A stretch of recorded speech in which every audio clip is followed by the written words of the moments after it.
Nesse vídeo venho falar dos reais motivos de Tyrion ter escolhido Bran como rei e não tento discutir outros pontos do roteiro nem digo que a história parece melhor assim, somente explico os motivos escondidos, que é a moral da história e não é a que ele deu a entender e sim a que ficou subentendida. Não tento justificar as falhas de roteiro nem dizer que funciona por causa dessa explicação, apenas tento mostrar o real motivo por trás da escolha do Tyrion. Veja bem, essa é uma obra de contos de fadas, por assim dizer. Ela é inspirada em tradições e contos antigos, assim como O Senhor dos Anéis, um mais e outro menos. Note o que ele falou no discurso aos nobres de Westeros. Ele disse que o que uniria o reino não seria exércitos nem ouro, mas um poder ainda maior, que seria uma boa história. O que une as pessoas? Exércitos? Ouro? Bandeiras?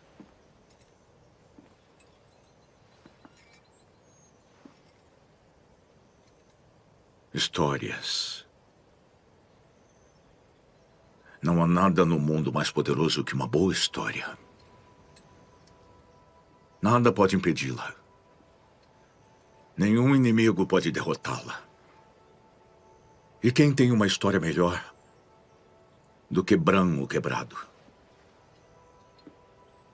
Mas tanto Jon quanto Daenerys têm uma história melhor que a dele, sem falar de Sansa e Arya, que também têm histórias melhores. Se você voltar no tempo e relembrar o que ele sempre repetiu em toda a série, foi que o poder reside onde as pessoas acreditam que ele reside. A série explica de forma óbvia e constante porque quer passar essa lição, que é a moral da história. Então ele quer passar a ideia que ali tem um poder superior de coerção ainda mais perigoso e poderoso que exércitos, dragões e ouro. Tyrion reconheceu desde o começo que ele tinha o maior poder de Westeros e creio que por isso foi colocado Rei da Noite atrás de Bran, para ressaltar ainda mais essa característica da história, porque Rei da Noite não precisaria ir atrás de Bran. E daí que ele é a memória do mundo depois de destruído. O que adiantaria poder não tendo ninguém para ensinar? Do que adianta?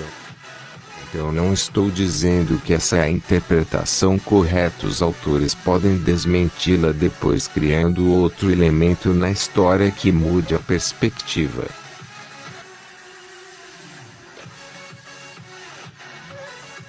Ele não foi escolhido somente por ser a memória do mundo, mas por algo a mais. O fato é que ali está representado um conselho parlamentar e ele fala com rodeios e palavras de duplo sentido, como um duplo, e pensar como falariam quaisquer políticos. Então ele não diz claramente para que o real motivo não saia dali, e esta é a lição que o conhecimento sempre vence, que é o motivo que Tyrion não está ali no fim com os fortes.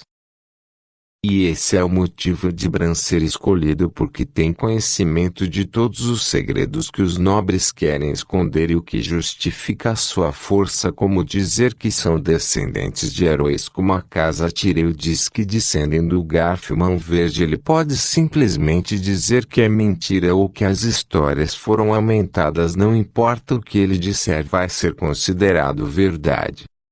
Então seu real poder é o da chantagem, como o Tyrion sempre disse e aprendeu com Varys. O poder reside onde os homens acreditam que ele reside. Power resides where men believe it resides. It's a trick, a shadow on the wall. Que faz mais sentido com o espírito da série. Quem acompanha os livros sabe da conspiração dos mestres, o que levanta a possibilidade de eles usarem para lidar com isso ou outras coisas. Então o que Tyrion quis dizer com aquele discurso é simples: esse poder não pode ficar na mão apenas dos nortenhos, ou é melhor mantê-lo onde possamos ver. No episódio anterior, Bronco veio matar diz que os nobres são apenas gente que foi premiada por saber matar. Não estou dizendo que todos entenderam, até porque Sansa não quis ficar, ou talvez porque são irmãos. Saiba que não vai ser caluniada, e também ela é inexperiente comparada aos outros nobres. Não sei dizer se Arya e o tio dela, o que queria ser o rei, entenderam, mas os outros mais velhos com certeza, até porque as Ilhas de Ferro e os Dornenses não teriam ficado, até porque recentemente ainda estavam descontentes com o tratamento do Império, apesar de eu achar que nenhum dos reinos teriam ficado se realmente eles não estivessem com medo do que Bran é capaz de fazer. Não teriam ficado. Como num conto de fadas moderno, voltado para adultos e com o centro da trama no jogo de poder, sua lição é sobre o poder. Então, se Pedrinho e o Lobo e Pinóquio é sobre mentirinhas de criança, seu público-alvo, Game of Thrones, é sobre as narrativas e mentiras do poder. Então as pessoas mais ingênuas e idealistas pensam: que ótimo, vamos ter um professor de história no poder. As pessoas que entendem como o poder realmente funciona escutam outra coisa. Como num parlamento os políticos usam palavras que convençam seus militantes, previamente instruídos, e a massa ao mesmo tempo, dizendo palavras soam iguais mas que tenham significados diferentes para cada lado. Então faz sentido que, numa época em que youtubers ganham dinheiro e fama apenas falando sobre séries e suas teorias e outras coisas aleatórias, e presidentes ganham eleições pelo que falam na internet, faz mais sentido que um conto moderno fale que a essência da política nunca muda, e essa é a maior força coercitiva, maior que os dragões ou exércitos.